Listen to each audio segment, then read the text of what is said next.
Please भाई और बहनों मेरे चैनल को सब्सक्राइब कर दीजिएगा।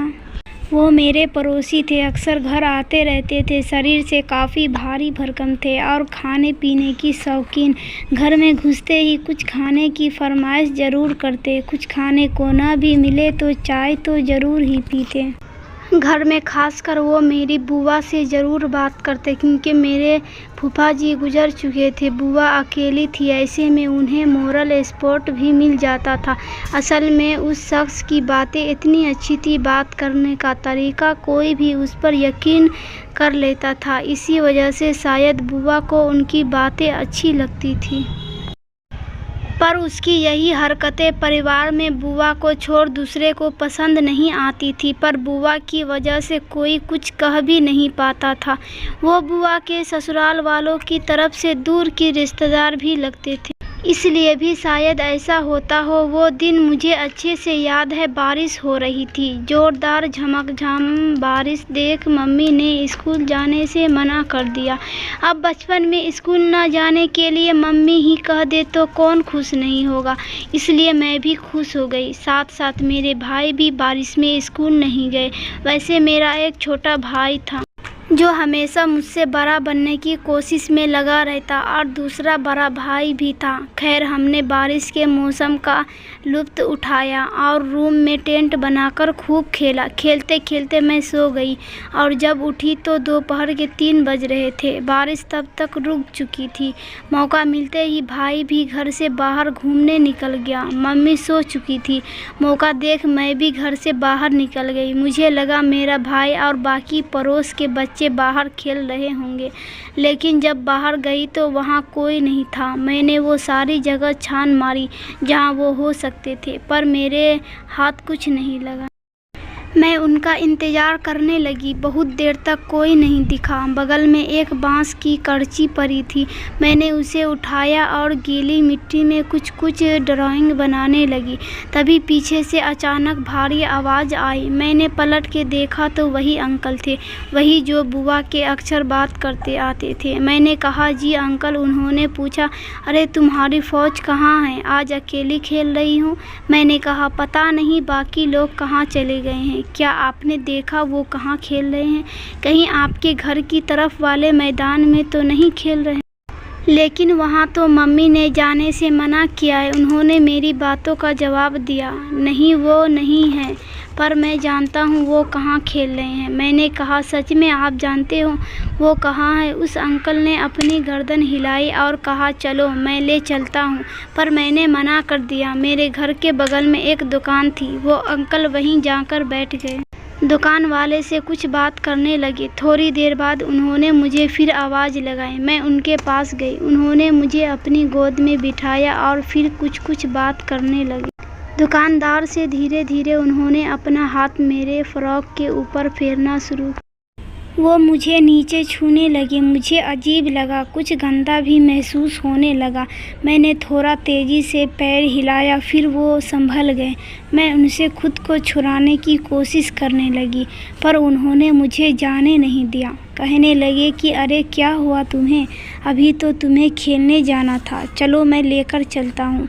फिर वो दुकानदार गुप्ता जी से कहते हैं, ठीक है मैं चलता हूँ, बच्ची को खेलना है भाइयों के साथ। गुप्ता जी ने कुछ नहीं कहा, जैसे वो जानते हो सारी चीज़ें। मैं उस अंकल के साथ नहीं जाना चाहती थी, पर उन्होंने मुझे ज़बरदस्ती गोद में उठा लिया और कहीं लेकर जाने लगे। मैंने उनको मना किया, पर उन्होंने मेरी बात नहीं सुनी। पहले मुझे वो एक दुकान ले गए, वहाँ कुछ चॉकलेट खरीदकर मेरे हाथ में पकड़ा दिया और कुछ ज़बरदस्ती मेरे मुंह में डाल दिया ताकि मैं कुछ बोल न सकूं। फिर मुझे वो एक सुनसान रास्ते की तरफ ले जाने लगे। मुझे कुछ ठीक नहीं लग रहा था। मुझे कुछ समझ में आ रहा था, मेरे साथ कुछ बुरा होने वाला है। चलते चलते वो मुझे आम के बगीचे तक ले गए और वहाँ ज़बरदस्ती मुझे चूमने की कोशिश करने लगे। मैंने अपना मुंह घुमा लिया और जिद करने लगी, मुझे घर जाना है। जिस रास्ते से वो मुझे लेकर जा रहे थे वहाँ मैं कई बार अपनी दोस्तों के साथ जा चुकी थी। वहाँ के कुछ लोग मुझे पहचानते थे। मैंने कहा, अंकल मुझे छोड़ दीजिए, घर जाना है। मम्मी ढूंढ रही होगी। वो मुझे और अंदर की तरफ लेकर जाने लगा, मानो जैसे उस दिन उसने तय कर लिया था कि वो अपनी गंदी मनसा को पूरी करके रहेगा। उस उम्र में मुझे नहीं पता था कि हवस क्या चीज़ होती है, लेकिन उसकी आंखों को देखकर समझ गई थी कि ऐसी हरकत करने वालों की नज़रें कैसी होती है। पता नहीं उस दिन उसके अंदर कौन सा जानवर था जो बाहर आना चाहता था और मुझे नोच खाना चाहता था। उसकी आंखें आज भी मुझे डराती है। वो अपनी प्यास बुझाना चाहता था, मेरा रेप करना चाहता था। वो रेप करने की जगह तलाशने लगा, मेरे मुंह में कपड़ा ठूस दिया, मेरे शरीर को गंदी तरह छूने लगा, मेरे फ्रॉक उठाकर उसने मेरे प्राइवेट पार्ट पर जोर से काटा। मैं चिल्लाई, जोर से चीखी, पर आवाज़ बाहर नहीं गई, वो मेरे तक ही रह गई, क्योंकि उसने मेरे मुंह में कपड़ा जो ठूस रखा था। मेरे हाथ से उसने चॉकलेट छीना, फिर चॉकलेट का पैकेट फाड़ा, मेरे प्राइवेट पार्ट पर लगाया और कुछ करने की कोशिश की। तब तक कोई बगीचे की तरफ उसे कोई आता हुआ दिखा। उसने मुझे छोड़ दिया, मेरे मुंह से कपड़ा भी निकाल दिया और मेरे आंसू पोंछ दिए। मुझे गोद में उठाया और आगे ले जाकर छोड़ दिया। जब 8 साल की थी तब उसने सीने पर हाथ फेरा, फिर पेट में हाथ डाल कुछ तलाशने लगा था। कहा, खुद से घर चली जाओ, कहीं रुकना मत, सीधा रास्ता है। मैं रोते रोते अपने घर पहुंच गई। मम्मी ने देखा, पहले 2 थप्पड़ लगाए और गुस्से में पूछने लगी, कहाँ थी? शाम हो गई है, जिससे पूछकर बाहर गई थी। मैंने कोई जवाब नहीं दिया। बोलती भी क्या? मेरी हालत उस वक्त कुछ बोलने की थी भी नहीं। मेरे साथ क्या हुआ और क्या हो सकता था, मुझे इसका इल्म भी नहीं था। मैंने कुछ नहीं बोला, पैर धोए कमरे में गई और सो गई। मम्मी को मेरा व्यवहार कुछ अजीब लगा। उन्होंने मुझे जगाया और पूछा, क्या हुआ? मैंने कुछ नहीं बोला। कई महीने बीत गए, मैंने अपनी बात किसी को भी नहीं बताई। मेरे साथ क्या हुआ है, मैं किस चीज़ से गुजर रही हूँ, मैं क्या महसूस करती हूँ। हर रोज़ किसी दर्द से गुजर रही हूँ। क्या मेरी उम्र इतनी थी कि मैं दर्द को छुपा पाती? सिर्फ 8 साल की थी, सिर्फ 8 साल। क्या सच में बता पाना इतना मुश्किल होता है? बचपन में ही मैंने कैसे ये तय कर लिया कि मेरे साथ जो हुआ उसमें मेरी गलती थी। मेरे साथ बिल्कुल ठीक हुआ और उस घटना के बाद मुझे लगता था मैं एक गंदी लड़की हूँ। ये गंदी लड़की क्या होती है?